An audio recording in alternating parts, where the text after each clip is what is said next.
কমিশনের প্রতিবেদনের পর ডিসেম্বরে সংস্কার শুরু জানালেন উপদেষ্টারা। আন্দোলনের পরবর্তী ধাপ দ্রুত নির্বাচন বলছে বিএনপি।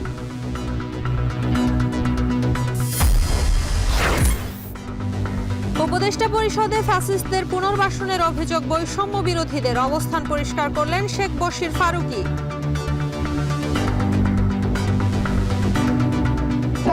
ধানমন্ডি ৩২-কে কাফেলা মনে করে তাদেরকে উপদেষ্টা নিয়োগ দেওয়া হয়েছে। ২৪-এর গণঅভ্যুত্থানের সাথে আপনারা প্রতারণা করছে। আমার অবস্থান কি, আমি কি করি, কি করেছি, আমার গত ১৫ বছরের ফেসবুক ঘাটলে দেখা যাবে। শুধু ২-৪টি পোস্ট ঘাটবেন না, সব ঘাটেন। জিয়া অরফানেজ মামলায় খালেদা জিয়ার ১০ বছরের সাজা স্থগিত, নিয়মিত আপিলের অনুমতি।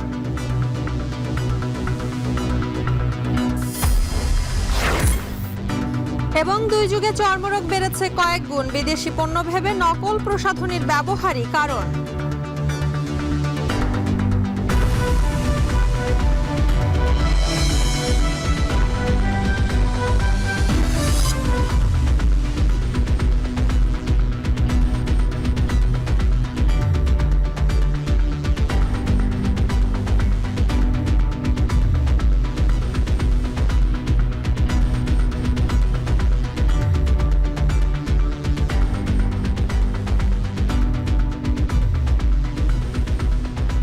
শুনছিলেন শিরোনাম। স্বাগত সান্ধ্যবাজারে। পুরো আয়োজনে আপনাদের সঙ্গে আছি আমরা দুজন, আমি শম্পা বিশ্বাস এবং আমি তাসওয়ার নাফি।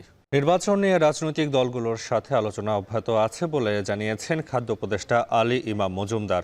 আর পরিবেশ উপদেষ্টার ইঙ্গিত, ডিসেম্বর থেকে শুরু হবে সংস্কার কাজ, এরপরই নির্বাচনী রোডম্যাপ। রিজওয়ানা হাসান বলেন, জুলাই বিপ্লবের চেতনা ধারণ করলে সংস্কারই অপরিহার্য। এদিকে নির্বাচন সংস্কার কমিশনের প্রধান বদিউল আলম মজুমদার জানিয়েছেন, আগামী নির্বাচন যাতে সুষ্ঠু, নিরপেক্ষ ও গ্রহণযোগ্য হয়, অন্তর্বর্তী সরকারকে সেই পরামর্শ দেয়া হবে। আরও জানাচ্ছেন বেলায়েত হোসাইন। ত্রয়োদশ জাতীয় সংসদ নির্বাচন কবে নাগাদ অনুষ্ঠিত হবে তেমন কোনো ইঙ্গিত নেই এখনো। তবে রাজনৈতিক দলগুলোর অভ্যন্তরে শুরু হয়েছে নির্বাচনী তোড়জোড়। ভোট অনুষ্ঠানের জন্য সামগ্রিক কার্যক্রমও এগিয়ে যাচ্ছে সমান তালে। তবে সংস্কার নাকি নির্বাচন, কোনটি হবে আগে, সুরাহা হয়নি এই আলোচনারও। সোমবার আগারগাঁওয়ের ইসি সচিবালয়ে সাবেক প্রধান নির্বাচন কমিশনার আবু হেনার সঙ্গে বৈঠকে বসে নির্বাচন ব্যবস্থা সংস্কার কমিশন। বৈঠক শেষে সাবেক এই সিইসি বলেন, নির্বাচন কমিশনার হিসেবে যোগ্য ব্যক্তি নিয়োগ এবং আইনের সঠিক প্রয়োগ হলেই বিদ্যমান পদ্ধতিতে সুষ্ঠু নির্বাচন সম্ভব। আর সংস্কার কমিশনের প্রধান জানান, রাজনৈতিক দলগুলোর কাছ থেকে পরামর্শ নিয়ে সংস্কার কাজ চলমান রয়েছে। রাজনৈতিক দলের কাছ থেকে অনেক অনানুষ্ঠানিকভাবে প্রস্তাব পেয়েছি, আনুষ্ঠানিকভাবেও প্রস্তাব পেয়েছি, আরও পাবো, এবং আপনাদের সাথেও আমাদের বসা হবে, আপনাদের কাছ থেকেও প্রস্তাব পাবো। আমরা তো সবার কথা শুনতে চাই এবং যতটুকু সম্ভব সময়ের মধ্যে, সীমিত সময়ের মধ্যে, এবং সবার মতামতের ভিত্তিতে আমরা কিছু সুপারিশমালা উপস্থাপন করব, যা আশা করি তার সুষ্ঠু নিরপেক্ষ নির্বাচনের পথ সুগম করবে। যত রিফর্মস আপনি করুন, যত আইনের যত সুষ্ঠু সংশোধনী করুন না কেন, সবচাইতে বড় জিনিসটা সেটা হচ্ছে ইলেকশন কমিশন ইটসেলফ, নির্বাচন কমিশন। নির্বাচন কমিশনে যোগ্য লোকের দরকার, যোগ্য মানুষের দরকার। এরা যদি যোগ্য না হন, তাহলে নির্বাচন কিন্তু সুষ্ঠু হওয়ার পথে অনেক প্রতিবন্ধকতা আছে। আর আমাদের রাজনৈতিক সংস্কৃতির উন্নয়ন দরকার। এদিকে সচিবালয়ে পরিবেশ উপদেষ্টা সৈয়দা রিজওয়ানা হাসান জানান, সংস্কার কমিশনগুলো প্রতিবেদন দিলেই ডিসেম্বরে সংস্কার কাজ শুরু হবে, এরপরই নির্বাচন। তারা তাদের প্রতিবেদনগুলো দেবেন ডিসেম্বরের মধ্যে, আমরা আশা করছি তারপরে সংস্কারের প্রক্রিয়া শুরু হবে। রাজনৈতিক দলগুলোর জন্য এটাই স্বাভাবিক যে তারা নির্বাচনের কথা বলবেন, কারণ তাদের যে স্টেক হোল্ডার, তাদের কথা বিবেচনা করেই বলেন। কিন্তু রাজনৈতিক দলগুলো থেকে সংস্কারে কোনো বাধা এসেছে সেরকমও কিন্তু আমরা ফিল করছি না। নির্বাচন নিয়ে রাজনৈতিক দলগুলোর সঙ্গে আলোচনা অব্যাহত আছে বলে জানিয়েছেন খাদ্য উপদেষ্টা আলী ইমাম মজুমদার। মাননীয় প্রধান উপদেষ্টা বলেছেন, রাজনৈতিক দলগুলি কনফিডেন্স আছে, তাদের সাথে ডায়ালগে সরকার আছে, কোনো অসুবিধা হচ্ছে না। একদিকে সংস্কারের কাজ চলমান, অন্যদিকে নির্বাচন কমিশনার নিয়োগে কাজ করছে অনুসন্ধান কমিটি। আপাতত উপদেষ্টাদের দেওয়া ইঙ্গিত বলছে, সংস্কারের কাজ শেষ করেই নির্বাচনের দিকে এগোবে অন্তর্বর্তী সরকার। বেলায়েত হোসাইন, এখন, ঢাকা। আন্দোলনের পরবর্তী ধাপ হচ্ছে একটি সুষ্ঠু নির্বাচনের মাধ্যমে গণতান্ত্রিক সরকার প্রতিষ্ঠা করা, এমন মন্তব্য করেছেন বিএনপির স্থায়ী কমিটির সদস্য ডক্টর আব্দুল মঈন খান। বিএনপির স্থায়ী কমিটির আরেক সদস্য হাফিজউদ্দিন আহমেদও অল্প সময়ের মধ্যে সংস্কার করে নির্বাচন দেওয়ার আহ্বান জানিয়েছেন। এদিকে বিএনপির চেয়ারপারসনের উপদেষ্টা মোয়াজ্জেম হোসেন আলাল বৈষম্য বিরোধী ছাত্র নেতাদের উদ্দেশ্যে কথায় কথায় বিদ্রোহ না করার আহ্বান জানিয়েছেন। আর জানাচ্ছেন সিফাত শাহরিয়ার। সদ্য ডিপ্লোমা শেষ করা বগুড়ার লিটন যখন উজ্জ্বল ভবিষ্যৎ গড়ার সময়, তখনই জীবনে নেমে আসে অন্ধকার। পুলিশের গুলিতে ক্ষতিগ্রস্ত হয় 2 চোখ। দেখতে কষ্ট হয়, মানে সাইড দিয়ে কিছু গেলে সব ক্লিয়ারটা বুঝতে পারি না। পাশ দিয়ে চুলকে মানে গাড়ি যায় বুঝতে পারি না যে গাড়ি যাচ্ছে বা অন্য কিছু আসতেছে বুঝতে পারি না। গাজীপুরের ওমরের অবস্থা আরও করুণ। এক চোখের আলো পুরোপুরি হারিয়েছেন, বাকিটাও নষ্ট হওয়ার পথে। বৈষম্য বিরোধী আন্দোলনে আহত হয়ে জাতীয় চক্ষু বিজ্ঞান ইনস্টিটিউটে চিকিৎসা নিয়েছেন 1000 জন।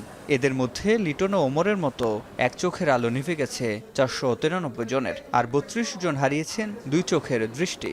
বর্তমানে আমি ডান চোখে ডান চোখটা টোটালি ড্যামেজ। আমি কোনো দেখে না বা আলোর ভীষণে বুঝতে পারি না। মানে দিন দিনে শরীর অসুস্থ হয়ে যেতেছে গা, অনেক কিছু মানে ট্যাবলেট খাইতে হবে না কিছু। যে অবস্থা বাকি জীবন হয়তো ওই প্লেট নিয়ে দিনকাল কাটাতে হবে আমার। সোমবার এই আহতদের আর্থিক সহায়তা দিতে গিয়ে বিএনপির স্থায়ী কমিটির সদস্য ডক্টর আব্দুল মহিন খান বলেন, যে তরুণদের আত্মত্যাগে দেশ স্বৈরাচার মুক্ত হয়েছে, তাদের দেখানো পথে দেশকে নতুন করে গড়তে হলে নির্বাচনের মাধ্যমে জনগণের প্রতিনিধির কাছে ক্ষমতা হস্তান্তর করতে হবে। নতুন অন্তর্বর্তীকালীন সরকার যে শপথ নিচ্ছে সেটা আমাদের আন্দোলনের প্রথম ধাপ মাত্র। আমরা কিন্তু যে দ্বিতীয় ধাপ, একটি সুষ্ঠু নিরপেক্ষ নির্বাচন গণতন্ত্রের পথে অগ্রযাত্রায়, সেটা কিন্তু আজও সম্পন্ন হয়নি। সত্যিকার নির্বাচিত জনপ্রতিনিধিদের হাতে এদেশের পরিচালনার দায়িত্ব ভার তুলে দিতে হবে।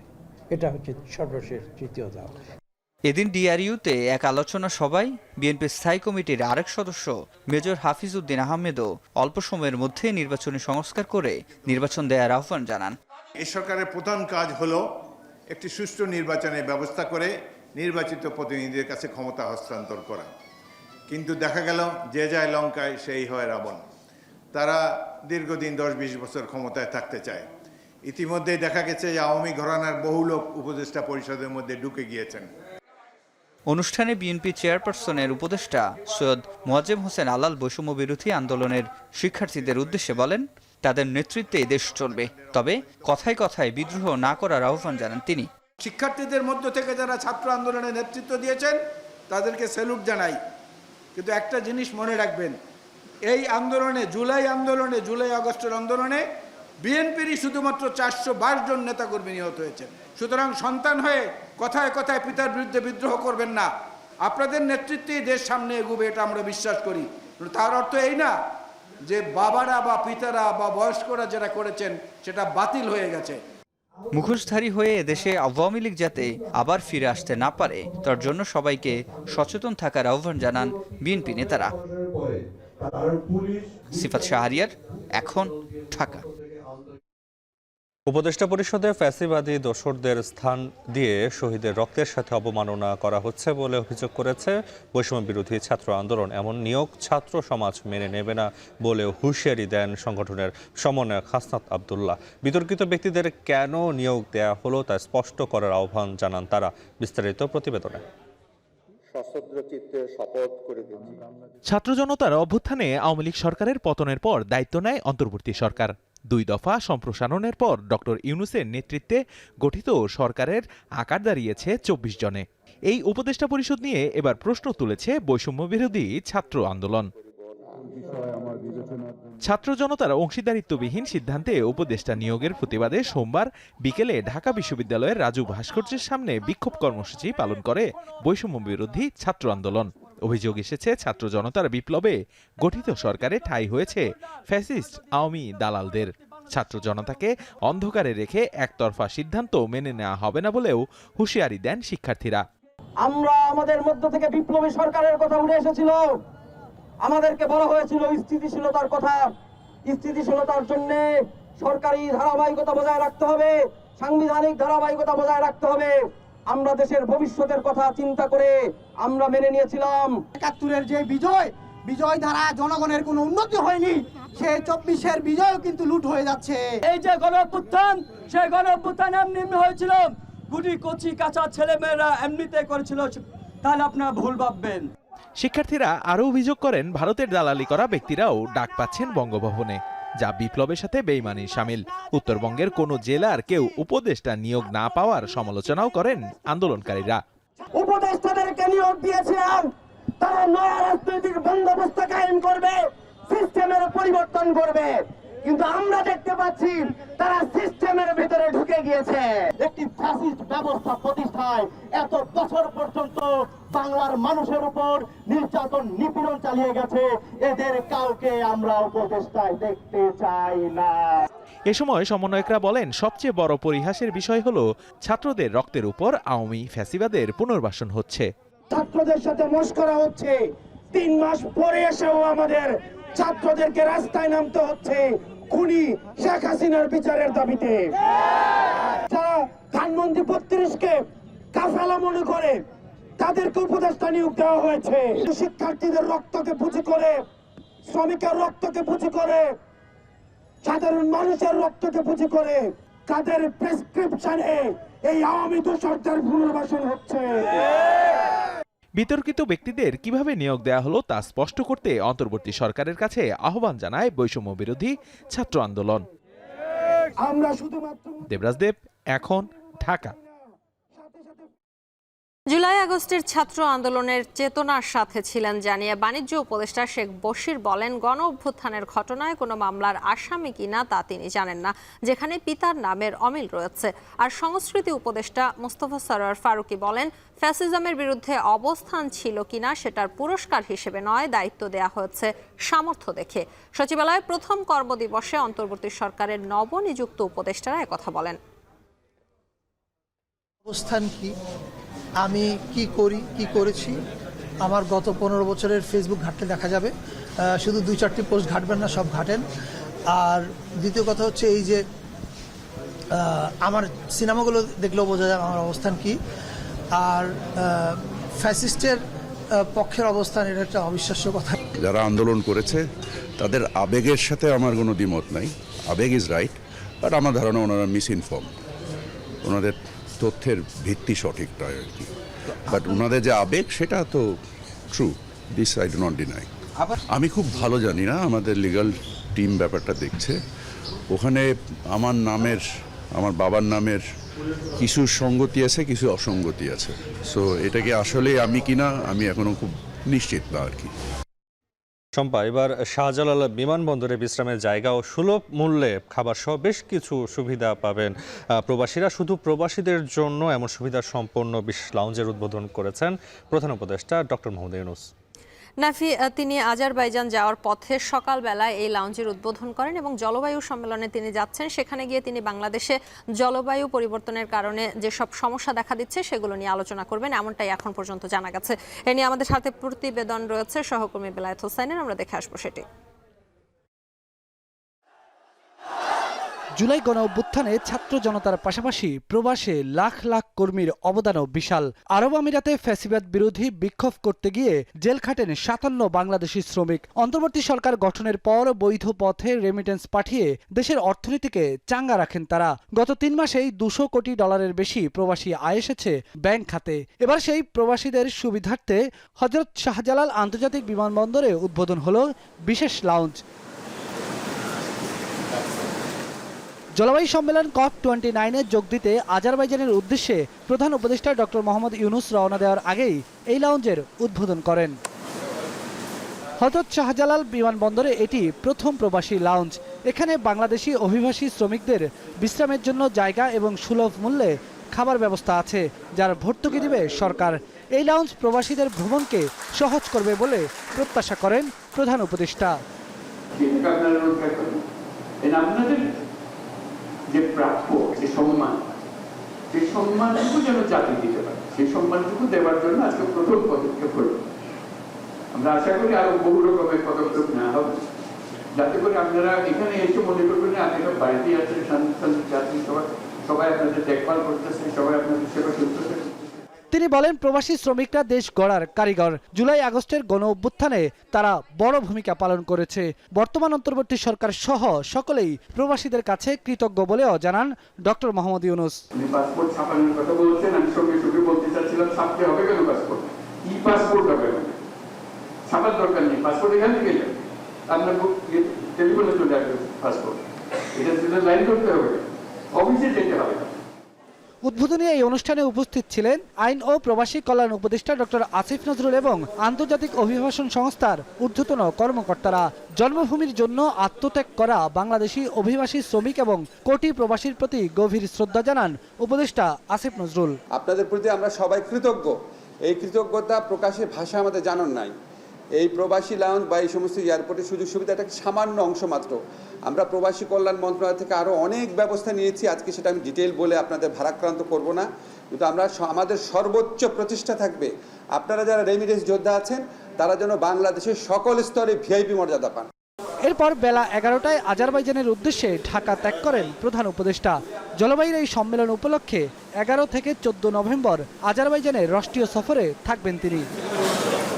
বেলায়েত হোসাইন, এখন, ঢাকা।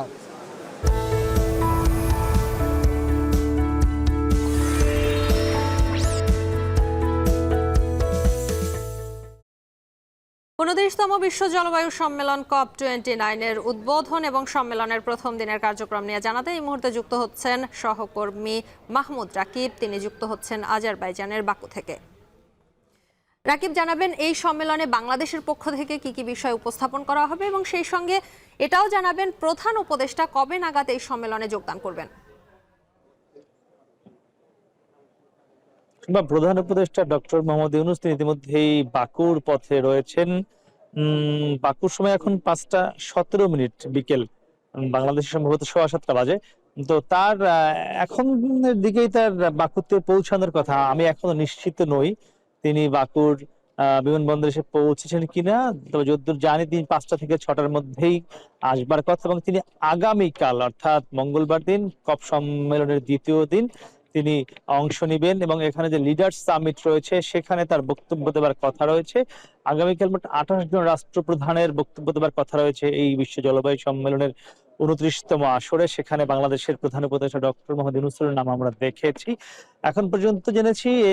এবং যারা জলবায়ু নিয়ে কাজ করেন বাংলাদেশের দিক থেকে তারাও আজকে আমাদের সাথে বলছিলেন যে এবারের এই জলবায়ু সম্মেলন বাংলাদেশের জন্য কিছুটা হলেও ব্যতিক্রম, কারণ অন্তর্বর্তীকালীন সরকারের প্রধান ডক্টর মোহাম্মদ ইউনূস একদিকে যেমন বাংলাদেশের রাষ্ট্রপ্রধান, অন্যদিকে তার বিশ্ব রাজনীতিতে কিংবা বিশ্ব যে নেতারা রয়েছেন সেখানে একটি বড় অবস্থান তার রয়েছে। সেক্ষেত্রে যে লস অ্যান্ড ড্যামেজের আওতায় যে গত বছরের পর বছর ধরে বাংলাদেশ বিভিন্ন ক্ষতিপূরণ চেয়ে আসলেও এখন পর্যন্ত পায়নি, এখান থেকে আবার একটি নতুন কোনো ঘোষণা বা নতুন একটি বাংলাদেশের প্রাপ্তির খাতায় কিছু যুক্ত হতে পারে বলেন কিন্তু আমাদের কাছে যারা জলবায়ু নিয়ে কাজ করেন বাংলাদেশ কিংবা আমাদের করেছেন।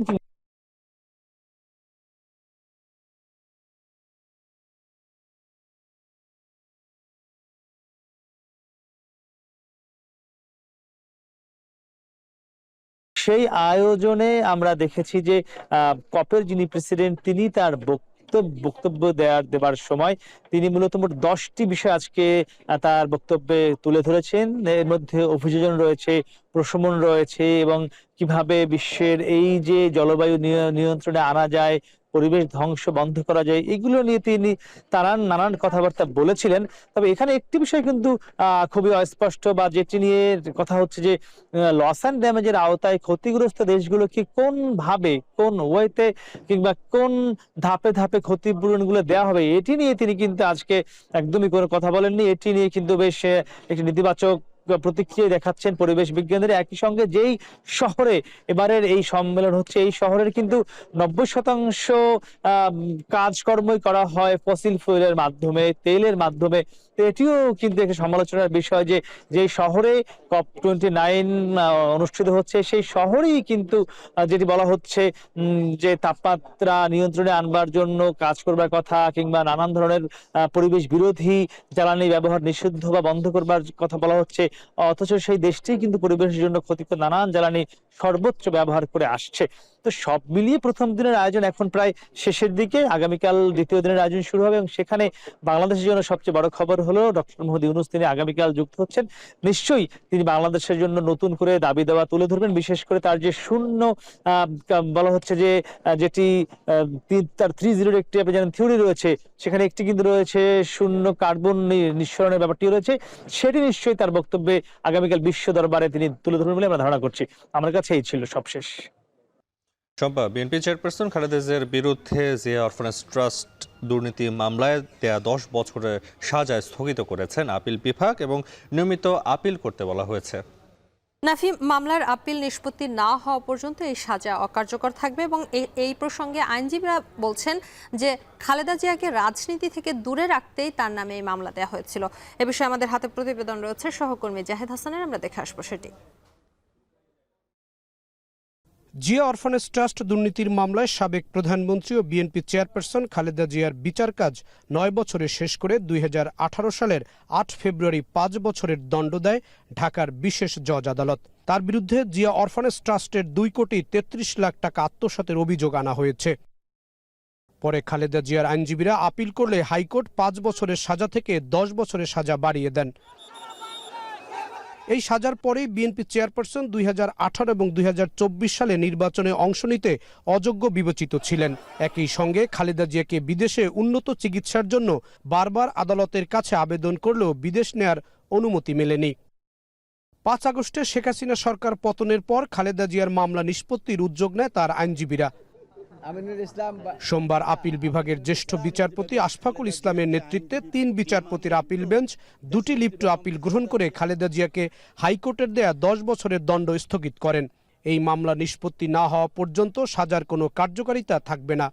2 সপ্তাহের মধ্যে এবং যে অপারেশন অফ দি জাজমেন্ট যেটা এই ফ্যাসিস্ট সরকারের পক্ষ থেকে, তারপরে জুডিশিয়ারির পক্ষ থেকে এবং দুদকের অনুরোধে দেয়া হয়েছিল এবং সেই আদেশগুলো রায়গুলো মাননীয় আদালত স্থগিত ঘোষণা করেছেন। আমিনুল ইসলাম রাজনীতি থেকে দূরে রাখতে দুদককে ব্যবহার করে সাবেক প্রধানমন্ত্রী খালেদা জিয়াকে সাজা দিয়েছে বিগত আওয়ামী লীগ সরকার, দাবি বিএনপির এই আইনজীবীর। আইন বহির্ভূত 5 বছরের সাজা 10 বছর করেছেন।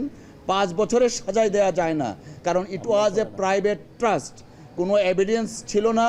এবং কালকে আপনারা জেনেছেন দুর্নীতি দমন কমিশনের পক্ষ থেকে বলা হয়েছে 1টি টাকা তছরূপ করা হয়নি।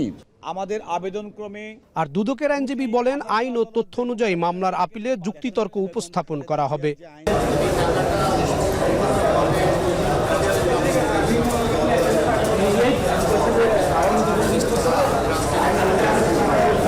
আমরা তো অ্যাকর্ডিং টু রেকর্ড যাচ্ছে, আমরা রেকর্ডে যা আছে সেটাই প্লেস করব, এর বাইরে তো আমরা করতে পারি।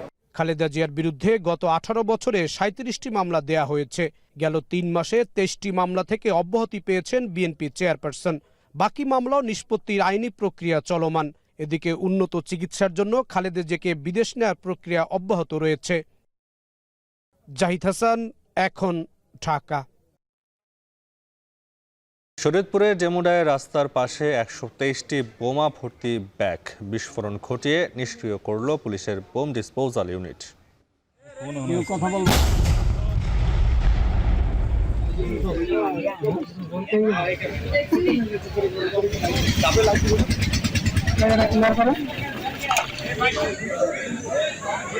ওই ব্যায়াম করে এরা দেখে একটা লোক ব্যায়াম এর ব্যাগ গুজায় থুইটা চলে যেতে গেছে। 123টি দেশীয় বোমা যেটা বলে ককটেল, সেটা পাওয়া গেছে এখানে এবং একত্রে সেটা বিস্ফোরণ ঘটানো হয়েছে, বিকট শব্দে বিস্ফোরিত হয়েছে। শরীয়তপুরে 123টি বোমা নিষ্ক্রিয় করেছে পুলিশের বোম ডিসপোজাল ইউনিট। সন্ধ্যায় ঢাকার বোম ডিসপোজাল ইউনিট ঘটনাস্থলে পৌঁছে বোমাগুলো নিষ্ক্রিয় করে। এতে প্রায় 12 ঘন্টার উদ্বেগের অবসান ঘটে এলাকাবাসীর। স্বাভাবিক হয় গ্রামীণ সড়ক ও যান চলাচল। বিস্তারিত প্রতিবেদনে। প্রচণ্ড শব্দে কেঁপে ওঠে চারদিক। একে একে বিস্ফোরণ ঘটিয়ে নিষ্ক্রিয় করা হয় 10 ব্যাগ বোমা। পুলিশ জানায় সন্ধ্যায় ঢাকা থেকে বোম ডিসপোজাল ইউনিটের 7 জনের একটি দল শরীয়তপুরের ডামুড্ডা উপজেলার আকাল বরিশ গ্রামে পৌঁছায়। এরপর সবাইকে নিরাপদ দূরত্বে সরিয়ে একে একে বিস্ফোরণ ঘটানো হয় 123টি হাতবোমা। কি উদ্দেশ্যে এখানে এই বোমা সদৃশ ককটেলগুলো ফেলে গিয়েছিল পরবর্তী তদন্ত করে আইনানুগ ব্যবস্থা নেওয়া হয়। সোমবার ভোরে স্থানীয়রা সড়কের পাশে 10টি ব্যাগে বোমার মতো দেখতে পেয়ে পুলিশে খবর দেয়। পরে পুলিশ ও সেনাবাহিনী ঘটনাস্থল ঘিরে রাখে। সন্ধ্যায় বোমাগুলো নিষ্ক্রিয় করার মধ্য দিয়ে কোনো রকম দুর্ঘটনা ছাড়াই টানা প্রায় 12 ঘন্টার উদ্বেগের অবসান ঘটে। স্বস্তি ফেরে এলাকাবাসীর মনে। পুলিশ সেনাবাহিনী আসার পরে বোম নিষ্ক্রিয় করার পরে এখন আমরা সুস্থ ফিরে আসছি আমাদের এলাকায়। অনেক আতঙ্কে ছিলাম, তাই বোম নিষ্ক্রিয় করার পরে এখন আমরা স্বস্তি ফিরে পাইছি। রোববার পাশের জেলা মাদারীপুরের কালকিনিতে স্থানীয় আধিপত্য নিয়ে দুপক্ষের সংঘর্ষে বোমা বিস্ফোরণ ঘটানো হয়। এ ঘটনাকে কেন্দ্র করে নাশকতার জন্য কোনো পক্ষ বোমাগুলো ব্যবহারের চেষ্টা করেছে কিনা সে বিষয়টিও খতিয়ে দেখছে পুলিশ। এখন শরীয়তপুর। বকেয়া বেতনের দাবিতে গত 3 দিন ধরে ঢাকা ময়মনসিংহ মহাসড়ক অবরোধ করে বিক্ষোভ করছে টি&জেড অ্যাপারেলস কারখানার শ্রমিকরা। তবে আজকে কয়েক দফা আলোচনায় বেতন পরিশোধের আশ্বাস দেওয়া হলেও সড়ক ছাড়েনি শ্রমিকরা। গাজীপুর থেকে সবশেষ খবর জানাতে এই মুহূর্তে যুক্ত হচ্ছেন ইফতেখার রায়হান। ইফতেখার, বেতন পরিশোধের আশ্বাসের পরও আবারও কেন আন্দোলন করছে শ্রমিকরা জানাবেন? এছাড়া সড়কের বর্তমান পরিস্থিতি কেমন দেখছেন?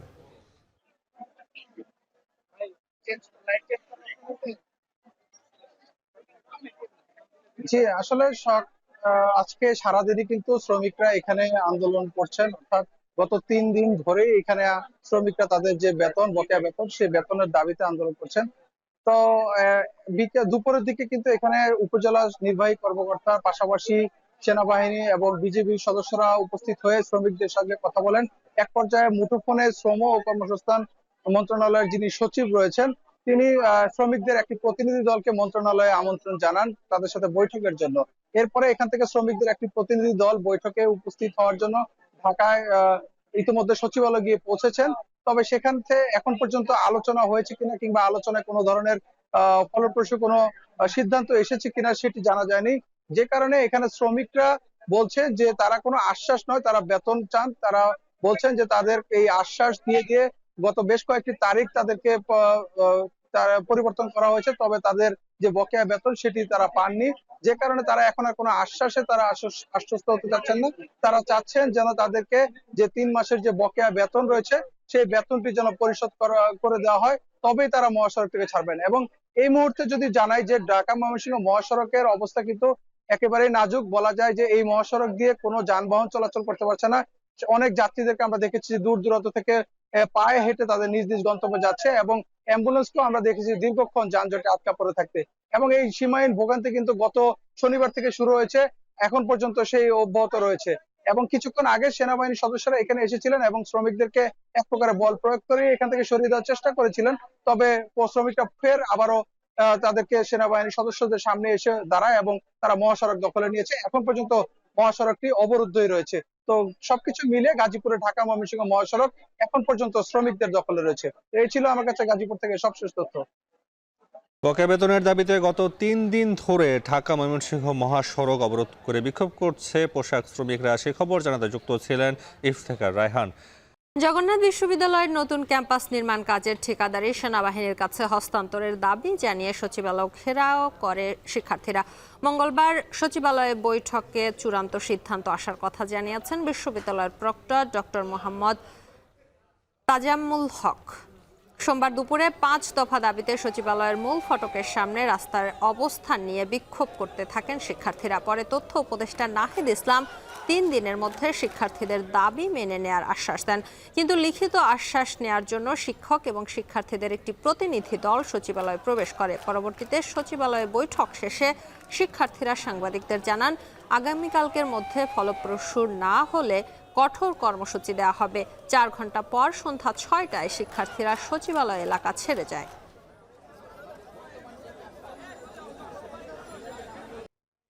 শহরের সাথে পাল্লা দিয়ে কসমেটিক্সের ব্যবহার বেড়েছে প্রান্তিকেও। তবে বিদেশি পণ্যের জনপ্রিয়তার সুযোগে বাজার সয়লাব নকল পণ্যে। দেশে মানসম্মত প্রসাধনী উৎপাদন হলেও অসচেতনতায় নকল পণ্যে ঝুঁকছেন অনেকেই। এতে গত 2 যুগে কয়েক গুণ বেড়েছে চর্মরোগ। আরো জানাচ্ছেন সিফাত শাহরিয়ার। মাটি দিয়ে রূপচর্চার গল্প ফুরিয়েছে আগেই। ত্বকের যত্নে পানির ব্যবহারও হয়তো হারাবে এই শতাব্দীতে।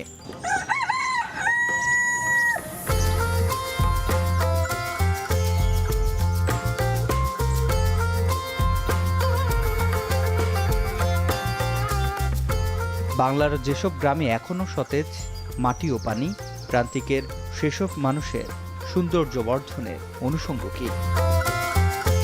প্রান্তিকের কয়েকটি গ্রাম ঘুরে বোঝা গেল কাদামাটি, কাঁচা হলুদ আর সবুজ মেহেদি পাতার জায়গায় আসা সাবান, শ্যাম্পু আর একানা দল ভারী হয়েছে কালার কসমেটিক্সের গ্রাম দখলে।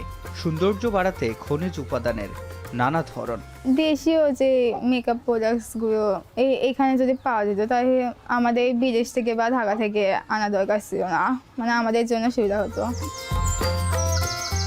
তরুণদের ত্বকের যত্নে রঙিন প্রসাধনীর ব্যবহার বাড়াটা অবশ্য অভিভাবকদের চিন্তার কারণ নয়, বরং কপালে ভাঁজ নকল প্রসাধনীর দৌরাত্মে।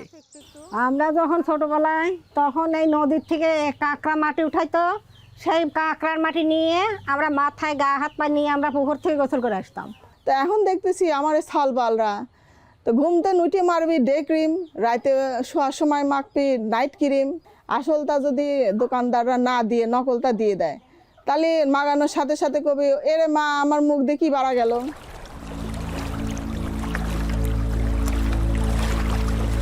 এবার গ্রাম থেকে শহরে।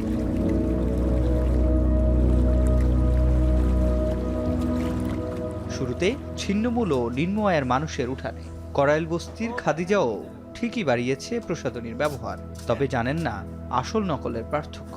তথ্য বলছে বস্তির 80% মানুষই না জেনে নকল প্রসাধনী পণ্য কেনেন। খাদিজার অভিজ্ঞতা কি বলে? হ্যাঁ হ্যাঁ, এরকম তো হয়, পানি পানি হয়, যে ধরেন একদম পাইনসা মুহে দিতেই গুল্লা যায়, কি নিয়ে আসলে এমন সমস্যা হয় আমার। দেশের প্রত্যন্ত অঞ্চল, করাইল বস্তি কিংবা অভিজাত এলাকায় আমরা যেসব প্রসাধনী দেখি তার বেশিরভাগই সরবরাহ হয়ে থাকে এই চকবাজার থেকে। চকবাজারে সকল ধরনের প্রসাধনী যেমন মেলে, তেমনি অভিযোগ উঠেছে একেবারে জনপ্রিয় ব্র্যান্ডের মোড়কের ভেতরে নকল পণ্য সরবরাহে এবং বেচা কেনা। চকবাজার, চকপুরান মার্কেট, তারপর মনসুর খান প্লাজা, এগুলোতে কি সব চায়না মাল, কপি মাল ওখানে সব পাওয়া যায়। বড় কোম্পানিগুলো বলছে এসব নকল পণ্য উৎপাদন বন্ধে বহুমাত্রিক উদ্যোগ নিয়েছে তারা। সাপ্লাই চেইনটা ব্লক করে দেওয়ার চেষ্টা করছি ইদানিং। যেমন ধরেন কন্টেনারটা যেখান থেকে যায় সেটা বন্ধ করে দেওয়া গেলে আমরা দেখি যে আসলে ম্যানুফ্যাকচারিংটা বন্ধ হয়ে যায়। We have a legal team, আমরা সাথে সাথে আসলে ব্যবস্থা নিই। সেটা অন্য কোম্পানিতে একইভাবে হচ্ছে। চিকিৎসকদের মতে গত 2 যুগে ত্বকের সমস্যা ও চর্মরোগের সংখ্যা বেড়েছে কয়েক গুণ। 18 বছর ধরে দেখছি, তো তখন যতটা না দাগের প্রবলেম বা এই চর্মের সমস্যা নিয়ে আসতো তার থেকে অনেক গুণ বেশি। তো আমাদেরকে এখনই বুঝতে হবে, আমাদের এই সচেতনতাটা বৃদ্ধি করতে হবে যে আমার যে কোনো ধরনের সমস্যা হলে আমি যাব ডাক্তারের কাছে। দেশে উৎপাদিত মানের পণ্যের সহজলভ্যতা বাড়াতে দ্রুত কাজ করার আহ্বান বিশ্লেষকদের। সিফাত শাহরিয়ার, এখন ঢাকা। এবার আন্তর্জাতিক প্রসঙ্গ। ডোনাল্ড ট্রাম্প ও পুতিনের ফোনালাপের পরও হামলা পাল্টা থেমে নেই রাশিয়া ও ইউক্রেনের মধ্যে। রোববার রাশিয়ার রাজধানী মস্কোতে যাবৎকালের সবচেয়ে ভয়াবহ ড্রোন হামলা চালিয়েছে কিয়েভ। রুশ প্রতিরক্ষা মন্ত্রণালয় জানিয়েছে মস্কো সহ রাশিয়ার বিভিন্ন অঞ্চল থেকে 80টিরও বেশি ড্রোন ভূপাতিত করেছে মস্কোতে। এ সময় বন্ধ করে দেয়া হয় রাজধানীর গুরুত্বপূর্ণ 3টি বিমানবন্দর। আতঙ্কে 36টি বিমানের রুট পরিবর্তন করে দেয়া হয়। অন্যদিকে ইউক্রেনের ওডেসায় ভয়াবহ ড্রোন হামলা চালিয়েছে মস্কো। ইউক্রেনের দাবি, রাশিয়া শনিবার রাতেও প্রায় 150 ড্রোন ছুড়েছে ইউক্রেনের বিভিন্ন স্থানে। লেবাননে পেজার বিস্ফোরণে ইসরায়েলের হাত ছিল একথা স্বীকার করেছেন দেশটির প্রধানমন্ত্রী বেনিয়ামিন নেতানিয়াহু। ইসরায়েলি গণমাধ্যম বলছে ক্যাবিনেট নেতানিয়াহু জানিয়েছেন লেবাননে পেজার ও ওয়াকি-টকি বিস্ফোরণের পেছনে ছিল ইসরায়েলের স্পেশাল সার্ভিস। তিনি বলেন শীর্ষ নেতাদের বিরোধিতার পরও লেবাননে পেজার অপারেশন ও হাসান নাসরাল্লাহকে হত্যার মিশন চালানো হয়। এর সাথে শেষ করছি সান্ধ্যবাজার। এখন টেলিভিশন ওয়েবসাইটে দেখতে ভিজিট করুন www.ekhon.tv।